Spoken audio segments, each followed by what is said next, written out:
இந்த மனுஷனை பார்த்து எவ்வளவுதான் சார் பயப்படுவீங்க?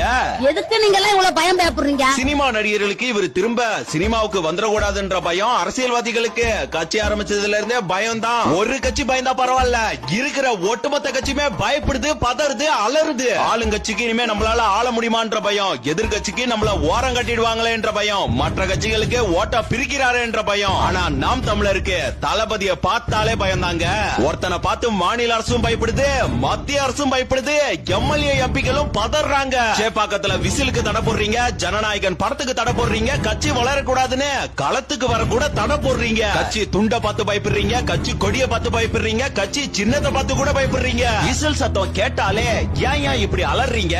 தாவேக்கா சார்பா ஒரு நல்லது பண்ணா கூட இதெல்லாம் நீங்க பண்ணக்கூடாதுன்னு போலீஸ வச்சு வான் பண்றீங்க. சினிமாக்காரன்னு தளபதியை அழிக்க பாக்குறீங்க, தாவேக்காவை முடக்க பாக்குறீங்க. தமிழ் தேசியம் தான் எங்க கொள்கைன்னு சொன்னவன் கூட இன்னைக்கு தாவேக்காவை ஒழிப்பதுதான் எங்க கொள்கைன்னு சொல்றான். இது கட்சியே இல்லன்னு சொல்றீங்க, இவங்களுக்கு அரசியல் புரிதல் இல்லன்னு சொல்றீங்க, கொள்கை இல்லாத கூட்டம், தற்கூரி கூட்டம் கூட சொல்லிட்டீங்க. இவ்வளவு சொல்ற நீங்க எதுக்காக ஆட்சியிலே அமராத ஒரு கட்சியை பார்த்து இப்படி கதறீங்க? அப்ப உங்களுக்கே தெரியுதுல, ஆள போற கட்சி நாங்க தானே. பயம் காட்டுற ஆளுங்கட்சிக்கே இவ்வளவு கட்சி இருக்கப்ப அந்த பயத்தை அவருக்கு கொடுக்கிற எங்க தலைவனுக்கு எவ்வளவு கட்சி இருக்கும்?